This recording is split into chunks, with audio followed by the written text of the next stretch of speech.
Hello hi, स्वागत है आप सभी का ITS स्टडी यूट्यूब चैनल में। और इस वीडियो में हम लोग समझने वाले हैं IT first year engineering drawing का इम्पोर्टेंट क्वेश्चन जो आपको CBT एग्ज़ाम के लिए इम्पोर्टेंट होगा।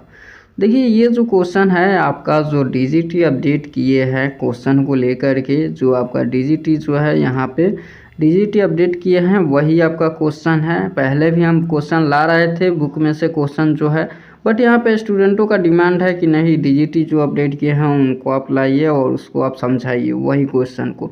तो बने रहेगा वीडियो के अंत तक, समझिए इसको गौर से। और चलिए बिना देर की क्लास को स्टार्ट करते हैं। और भी क्लास नहीं देखे हैं तो चैनल को प्लेलिस्ट में चले जाइए, देख लीजिए। यहाँ पे है 47 नंबर क्वेश्चन है, एक वृत्त में कितने डिग्री होते हैं, एक वृत्त में कितने डिग्री होती है, यहाँ पे है। ठीक है, देखिए ये 47 नंबर से है, इसके पहले भी हम क्लास चला चुके हैं।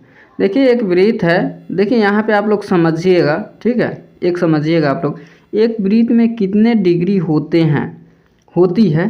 देखिए एक वृत्त है, तो देखिए ये जो वृत्त है वो कितने डिग्री पर ये पूरा वृत्त हो जाता है। तो आपको पता होगा ये वृत्त का जो पूरा फाइनली एंगल जो होता है, ये पूरा जो है आपका वृत्त घिरा होता है 360 डिग्री के ऊपर। कितना? 360 डिग्री के ऊपर। अधिकतर पृथ्वी है, वृत्त है, जो भी गोला है, पूरा गोला है, तो वो जो होता है वो 360 डिग्री के आकृति को जो है, घिरी हुई आकृति को हम वृत्त कहते हैं। चलिए यहाँ पे देख लीजिए, 180 डिग्री से अधिक और 360 डिग्री से कम परिणाम के कोण कहलाते हैं। देखिए इसके पहले भी हम वीडियो में आपको बताए थे, जो एंगल से रिलेटेड जितना जो क्वेश्चन था, कोण से भी, तो ये कोण से भी रिलेटेड जितना क्वेश्चन था हम अधिकतर बताए हुए थे और कोण के बारे में समझाए हुए थे। आपको पता होगा, यदि फर्स्ट ईयर में छात्र हो तो क्लास 10th से पहले ही आपको पढ़ना है। यहाँ पे जो है आपका कोण क्या होता है, अधिक कोण, न्यून कोण, सरल कोण या ऋजु कोण, संपूरक कोण, यहाँ पे प्रतिवर्तित कोण, ये सब के बारे में आपको पता होना बहुत ज़रूरी है। क्योंकि यहाँ पे अधिकतर स्टूडेंट, हम आपको बता दें, सॉरी स्टूडेंट नहीं, यहाँ पे अधिकतर यहाँ पे क्वेश्चन जो है आपका 50 से प्लस यहाँ पे क्वेश्चन आपको कोण से रिलेटेड यहाँ पे आपको मिलेंगे। ठीक है, 50 से प्लस क्वेश्चन आपको यहाँ पे कोण से रिलेटेड मिलेंगे आपको। तो चलिए यहाँ पे आप लोग पहले समझ लीजिए कोण क्या होता है। देखिए हम आपको बता दें, आप लोग समझे होइएगा न्यून कोण किसे कहते हैं। तो हम यहाँ पे डिग्री लिख रहे हैं और आपको बोल बोल के समझाएंगे। देखिए यहाँ पे 0 से बड़ा होना चाहिए कोण, और 90 डिग्री से अधिक, यहाँ पे 0 से बड़ा और 90 डिग्री से छोटा कोण को हम न्यून कोण कहते हैं। ठीक है, चलिए अब यहाँ पे ध्यान दीजिएगा, हम बोल रहे हैं, देखिए 0 से अधिक और 90 डिग्री से छोटा हो न्यून कोण कहलाता है। 90 डिग्री के कोण को हम समकोण कहते हैं, और 90 डिग्री से अधिक होना चाहिए और 180 डिग्री से कम होना चाहिए, उसको हम क्या बोलते हैं, तो अधिक कोण बोलते हैं। और 180 डिग्री के कोण को सरल कोण या ऋजु कोण कहते हैं। पहले आप इतना समझ लीजिए, उसके बाद चलिए अब आगे की ओर बढ़ते हैं। देखिए यहाँ पे 180 डिग्री से अधिक और 360 डिग्री से कम परिणाम के कोण को कहलाता है, क्या कहलाता है, 180 डिग्री से कम हो, 180 डिग्री से अधिक हो, 360 डिग्री से कम हो, तो उसको हम कहते हैं रिफ्लेक्स कोण। क्या बोलते हैं, रिफ्लेक्स कोण। चलिए नेक्स्ट क्वेश्चन आगे, इसमें बने रहे वीडियो के अंत तक, हम अच्छे जो है आपको हम समझाएंगे। अभी देखिए और भी इसमें धमाल मचाने वाले हैं। देखिए यहाँ पे 49 नंबर है, अधिक कोण का मान होता है, हम अभी बताए थे अधिक कोण का जो मान होता है 90 डिग्री से अधिक होना चाहिए और 180 डिग्री से कम होना चाहिए, उससे अधिक कोण होता है। देखिए अधिक से ही आप लोग याद कर लीजिएगा, जो ये 90 से अधिक हो और 180 डिग्री से कम हो, ये एक ट्रिक है, आप लोग याद कर लीजिएगा। ठीक है, तो 90 डिग्री से अधिक और 180 डिग्री से कम हो। चलिए नेक्स्ट क्वेश्चन, चलिए यहाँ पे अगला देख लीजिए, निम्नलिखित में से किस कोण का मान स्थिर होता है, कौन सा कोण है जो यहाँ पे स्थिर है। जैसे कि न्यून कोण होता है तो 0 डिग्री से बड़ा होता है और 90 डिग्री से यहाँ पे छोटा होता है, तो ये तो स्थिर नहीं है। यहाँ पे 45 डिग्री भी न्यून कोण होगा, 50 डिग्री भी न्यून कोण होगा और 60 डिग्री भी न्यून कोण होगा। अब देखिए आगे क्या दिया गया है, यहाँ पे अधिक कोण भी 90 डिग्री से बड़ा होता है और 180 डिग्री से छोटा होता है। तो क्या यह एक स्थिर है, निश्चित है? नहीं है। यहाँ पे 110 डिग्री भी यहाँ पे हो जाएगा आपका अधिक कोण, 120 डिग्री भी अधिक कोण हो जाएगा। तो ये सब ये निश्चित नहीं है। तो यहाँ पे निश्चित जो है वो कौन है, निश्चित। अब यहाँ पे देख लीजिए रिफ्लेक्ट कोण, ये भी 180 डिग्री से बड़ा हो जाता है और 360 डिग्री से छोटा, तो उसके बीच वाले कोण को रिफ्लेक्स कोण आपका हो जाएगा। तो आप बताइए ये भी स्थिर नहीं है, तो सरल कोण 180 डिग्री के कोण को हम सरल कोण कहते हैं। तो ये आपका जो है ये आपका स्थिर हो जाएगा, क्योंकि ये 180 डिग्री ही रहेगा, ऐसा नहीं 181 डिग्री का कोण हो जाएगा, चाहे 182 चाहे 190 डिग्री, ये नहीं होगा, ये स्थिर रहता है, ध्यान में रखिएगा। तो ये हो जाएगा इसका राइट आंसर आपका ये सरल रेखा। ठीक है, आशा करता हूँ ये सब आपको समझ में आ रहा होगा। चलिए, निम्नलिखित में न्यून कोण छांटे। यहाँ पे न्यून कोण को आपको छांटना है, जो आपको हम बताए थे न्यून कोण होता है 0 डिग्री से बड़ा आपका होता है, और यहाँ पे 90 डिग्री 0 डिग्री से बड़ा होता है और 90 डिग्री से यहाँ पे छोटा होता है। तो एक बात बताइए, यहाँ पे 0 डिग्री से बड़ा कौन है और 90 डिग्री से छोटा कौन है, ज़रा बताइए राइट आंसर कौन होगा, कमेंट बॉक्स में ज़रूर लिखिए। देखिए ये जो है यहाँ पे ये समकोण है, ये आपका जो है 180 90 से बड़ा है तो अधिक कोण हो जाएगा, और ये जो है ये आपका प्रतिवर्तित कोण से भी प्लस यहाँ पे प्रतिवर्तित कोण हो जाएगा आपका, ये रिफ्लेक्स कोण हो जाएगा, और यहाँ पे ये आ जाएगा आपका न्यून कोण। ठीक है, याद रखिएगा। चलिए, तो न्यून कोण जो है 0 डिग्री से बड़ा और 90 से छोटा भी है तो 32 डिग्री। ठीक है, चलिए अगला देख लीजिए। 180 डिग्री का कोण होता है, क्या होता है 180 डिग्री का कोण, समझाइए। देखिए, न्यून कोण 0 डिग्री से बड़ा 90 से छोटा, समकोण 90 डिग्री का कोण को हम समकोण कहते हैं, सरल कोण 180 डिग्री का कोण को हम सरल कोण कहते हैं, और संपूरक कोण जो आपको यहाँ पे संपूरक कोण दिया गया है, तो दो कोणों का योग जो होता है आपका 180 डिग्री होना चाहिए। तो यहाँ पे 180 डिग्री का कोण को हम क्या बोलते हैं, तो सरल कोण या ऋजु कोण बोलते हैं, ध्यान में रखिएगा। 180 डिग्री का कोण आपका सरल कोण या ऋजु कोण होता है। ठीक है, चलिए अगला क्वेश्चन। 192 डिग्री का कोण होता है, यहाँ पे 192 डिग्री का यहाँ पे कोण दिया गया है, और क्या होता है समकोण होता है। समकोण तो 90 डिग्री का ही होता है। क्या सरल कोण होता है, नहीं, 180 डिग्री के से अधिक नहीं होना चाहिए, नहीं कम होना चाहिए, तो ये अभी नहीं होगा। क्या रिफ्लेक्स कोण होना चाहिए, रिफ्लेक्स कोण होगा जी। यहाँ पे ये संपूर्ण कोण दिया गया है, संपूर्ण कोण, यह भी नहीं होगा। चलिए रिफ्लेक्स कोण हो जाएगा, ध्यान में रखिएगा, रिफ्लेक्स कोण हो जाएगा, क्या हो जाएगा रिफ्लेक्स कोण। चलिए यहाँ पे हम संपूर्ण कोण क्या होता है, तो 360 डिग्री से यहाँ पे क्या 360 डिग्री का कोण होता है संपूर्ण कोण। चलिए अगला देख लीजिए। निम्नलिखित में से कौन जो है, निम्नलिखित में से कौन से कोण का मान रेंज में ना होकर निश्चित होता है। यहाँ पे ऐसा कोण जो होता है वो रेंज में नहीं होना चाहिए, निश्चित होना चाहिए। जैसे एक परफेक्ट होना चाहिए, जैसे 90 डिग्री का हो चाहे 180 डिग्री का हो, वो घटना बढ़ना ये सब नहीं होना चाहिए। तो न्यून कोण आपको पता होगा, ये तो रेंज में नहीं होगा, 0 से बड़ा और 90 से छोटा होता है, तो 0 और 90 के बीच में कोई भी हो सकता है। अधिक कोण भी नहीं होगा, जो 180 डिग्री से यहाँ पे 90 से बड़ा हो जाता है और 180 से छोटा हो जाता है। तो इसके अंदर जो है 90 से बड़ा 180 से छोटा के बीच में कोई भी कोण अधिक कोण हो जाएगा, तो ये अभी नहीं होगा। और रिफ्लेक्स कोण यहाँ पे देख लीजिए, यहाँ पे निश्चित क्या पूछा है, निम्न कौन सा कोण मान जो है रेंज में ना होकर निश्चित होता है। रिफ्लेक्स कोण भी नहीं होगा, 180 से बड़ा आपका हो जाता है और 360 से छोटा होता है, यह भी नहीं होगा। तो आपका कौन सा हो जाएगा, तो ये हो जाएगा आपका सरल कोण। क्या हो जाएगा, सरल कोण, जो 180 डिग्री का कोण निश्चित है और सरल कोण हो जाएगा ऋजु कोण जिसको बोलते हैं। ठीक है, चलिए नेक्स्ट क्वेश्चन है आपका 55 नंबर क्वेश्चन है। निम्नलिखित में से किस कोण का मान निश्चित ना होकर एक रेंज में होता है।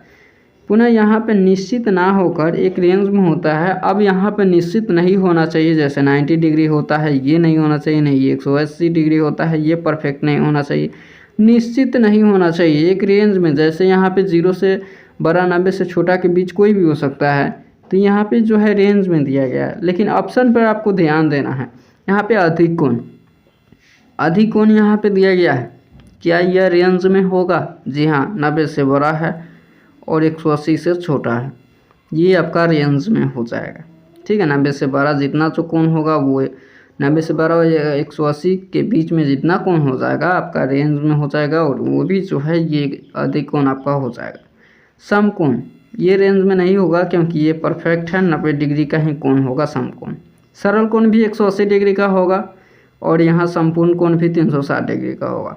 ठीक है, तो ये जो है आपका संपूर्ण कोण ये जितना जो है आपका ये निश्चित है ये तीनों, बट यहाँ पे रेंज में कौन है तो यहाँ पे अधिक कौन है जो 180 से 90 से बड़ा हो जाएगा और 180 से छोटा हो जाएगा। ठीक है, तो ये आपका अधिक कौन हो जाएगा, ध्यान में रखिएगा। ठीक है, चलिए तो इस क्वेश्चन का राइट आंसर आपका हो जाएगा अधिक कोण त्रिभुज, अधिक कोण हो जाएगा, सॉरी त्रिभुज नहीं। देखिए यहाँ पे संपूर्ण कोण का मान यहाँ पे पूछ रखा है, क्या पूछ रखा है, संपूर्ण कोण का मान, संपूर्ण कोण का मान यहाँ पे पूछ रखा है। तो आपके क्या होगा, इसका राइट आंसर आप बता सकते हैं क्या, 90 डिग्री, 180, 120 या 180 डिग्री या 360 डिग्री। देखिए यहाँ पे अधिकतर स्टूडेंट जो है इसको आप संपूर्ण कोण है तो अधिकतर संपूरक कोण यहाँ पे समझ लेते हैं और गलत यहाँ पे राइट आंसर नहीं लगा करके गलत आंसर लगा देते हैं। तो देखिए यहाँ पे संपूरक कोण, दो कोणों का योग जो है ए प्लस बी जो है आपका 180 डिग्री होना चाहिए, बट यहाँ पे संपूर्ण कोण दिया गया है, क्या दिया गया है, संपूर्ण कोण, जो 360 डिग्री के कोण को हम कहते हैं। तो एक बात बताइए, तो इसमें में आपको फ़र्क यहाँ पे देखना है कि ये संपूरक पूछ रखा है या संपूर्ण, क्योंकि अधिकतर स्टूडेंट कन्फ्यूज हो जाते हैं, तो यहाँ पे आपको कन्फ्यूज नहीं होना है। ठीक है, तो ये जो है आपका कौन सा संपूर्ण कोण है, तो 360 डिग्री के कोण को हम संपूर्ण कोण कहते हैं। यह भी संपूरक कोण पूछता तो दो कोणों का योग 180 डिग्री हो जाता है। ठीक है, तो यहाँ पे राइट आंसर आपको पता चल गया कि हाँ संपूर्ण कोण का मान कौन होता है, तो 360 डिग्री, ध्यान में रखिएगा। ठीक, चलिए नेक्स्ट क्वेश्चन यहाँ पे देख लीजिए, संपूर्ण कोण नहीं, वही क्वेश्चन रिपीट हो रहा है, अगला देख लीजिए यहाँ पे। चलिए यहाँ पे इस कोण की भुजाएं एक सरल रेखा में होती है, इस कोण की भुजा एक सरल, यहाँ पे किस होना चाहिए, बस किस कोण की होना चाहिए, बस यहाँ पे इस कोण की। चलिए देख लीजिए यहाँ पे कोई अथी नहीं है, इस कोण की भुजाएं एक सरल रेखा में होती है, एक सीधा सरल रेखा में आपका होना चाहिए। कौन सा कोण हो जाएगा आप जरा बता सकते हैं, एक सरल रेखा में होना चाहिए। ये जो आपका एक सरल रेखा है, ऐसे ऐसी एक सरल रेखा है, तो ये तो है 180 डिग्री, तो 180 डिग्री के कोण को आप कौन सा कोण कहते हैं, न्यून कोण कहते हैं या समकोण कहते हैं या सरल कोण या अधिक कोण या संपूर्ण कोण यहाँ पे या पूरक कोण, ये सब क्या कहते हैं। तो देखिए यहाँ पे जो है आपका जो सरल कोण जो होता है, यहाँ पे देख लीजिए इस कोण की भुजा एक सरल रेखा में होती है, तो आपका कौन सा हो जाएगा, तो सरल कोण हो जाएगा, जो एक डायरेक्ट सरल रेखा हो जाएगा। 180 डिग्री के कोण को हम सरल कोण कहते हैं, तो यही आपका हो जाएगा। ठीक है, ध्यान में रखिएगा। चलिए न्यून कोण भी आपका नहीं होगा, क्योंकि इसके अंदर ही रहेगा, 90 के अंदर ही रहेगा। अधिक कोण भी नहीं होगा, संपूर्ण कोण तो 360 डिग्री का होता है, तो ये तो सरल नहीं होगा, ये विपरीत हो जाएगा। ठीक, चलिए नेक्स्ट क्वेश्चन।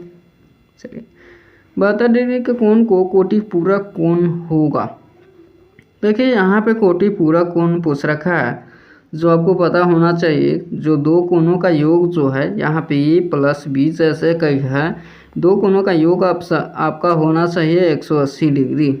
ठीक है, 180 डिग्री होना चाहिए, तो आपका एक कोण मान लीजिए, बाय द वे यहाँ पे 72 डिग्री दिया गया है, तो एक कोण यहाँ पे 72 डिग्री है, तो यहाँ पे पूछ रखा है 72 डिग्री के कोण का कोटि पूरक कोण कौन सा होगा। तो आप मान लीजिए कि आपका ये हो गया 72 डिग्री और प्लस बी हो गया आपका 180 डिग्री, जो दो कोणों का योग है, तो बी आपका हो जाएगा 180 में से 72 गया 108 डिग्री, क्या 108 डिग्री हो गया, 180 में से 72 गया, तो आपका 108 डिग्री राइट आंसर हो जाएगा, क्योंकि दो कोणों का योग है, तो एक कोण 72 है, तो दूसरा कोण आपका जो हो जाएगा 108 डिग्री हो जाएगा, 180 में से घटा दीजिएगा। तो ठीक, चलिए और क्वेश्चन अगला देख लीजिए, 40 डिग्री का संपूरक कोण होगा। सेम प्रोसेस है, यहाँ संपूरक कोण वही है आपका जो है, संपूरक कोण किसे कहते हैं, दो कोणों का योग आपका 180 डिग्री होना चाहिए, जिसमें आपके पास 40 डिग्री दिया गया है। मान लीजिए ये है 40 डिग्री आपका, तो बी कितना हो जाएगा, 180 में से आप 40 घटा दीजिए और यहाँ पे 140 डिग्री हो जाएगा। दोस्तों वीडियो अच्छा लगता है तो प्लीज़ एक लाइक कीजिएगा और चैनल पर नया हो तो सब्सक्राइब कर लीजिएगा, अगला वीडियो आपको मिलता रहे।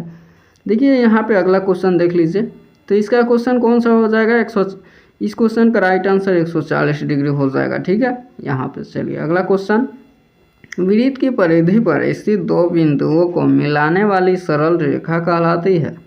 वृत्त की परिधि पर स्थित दो बिंदुओं को मिलाने वाली सरल रेखा कहलाती है। क्या कहलाती है? जैसे कि एक हम वृत्त ले लेते हैं, आपके सामने एक वृत्त है और वृत्त की जो घेरने वाली रेखा होती है उसी को हम परिधि बोलते हैं।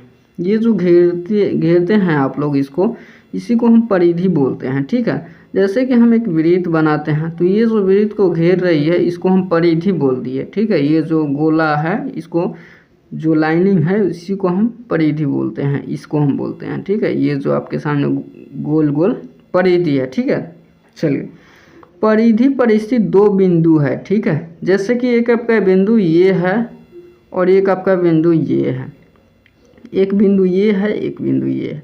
जैसे एक बिंदु से दूसरे बिंदु पर जब हम जा रहे हैं, एक बिंदु से दूसरे बिंदु पर, तो ये क्या है? क्या ये जीवा है या चाप है या व्यास है या स्पर्श रेखा है? तो देखिए भाई साहब, ये जीवा होता है। क्या? जीवा होता है। एक बिंदु से दूसरे बिंदु पर जो जाता है वो जीवा होता है। वृत्त के बारे में भी हम डिटेल बताए हुए हैं, आपको क्वेश्चन मिल जाएगा। बट जो है आज के इस वीडियो में हम इसी पे एंड करते हैं। कल के वीडियो में हम वृत्त से रिलेटेड आपको अच्छे अच्छे लेवल का क्वेश्चन देंगे। आशा करता हूँ जितना जो क्वेश्चन है आपको समझ में आया होगा। समझ में आया है तो एक लाइक कीजिएगा, चैनल पर नया हो तो प्लीज़ सब्सक्राइब कर लीजिएगा, ताकि अगला वीडियो हो या अपडेट हो, कुछ भी हो तो आपको मिलता रहे ITI से जुड़े। और मेरा एक टेलीग्राम चैनल है ITI स्टडी, उसको भी आप ज्वाइन कर लीजिए, ताकि कोई अपडेट हो या इन्फॉर्मेशन हो तो सबसे पहले आपको मिल सके, ताकि एग्ज़ाम का तैयारी जो है और एग्ज़ाम का कोई भी खबर हो तो आपको सबसे पहले मिल सके और आप जान सके जो सही समय आपको जो है सही समय पर आपका कोई भी काम आपका हो जाए। चलिए मिलते हैं नेक्स्ट वीडियो में। वीडियो अंत तक देखने के लिए आपका बहुत बहुत धन्यवाद।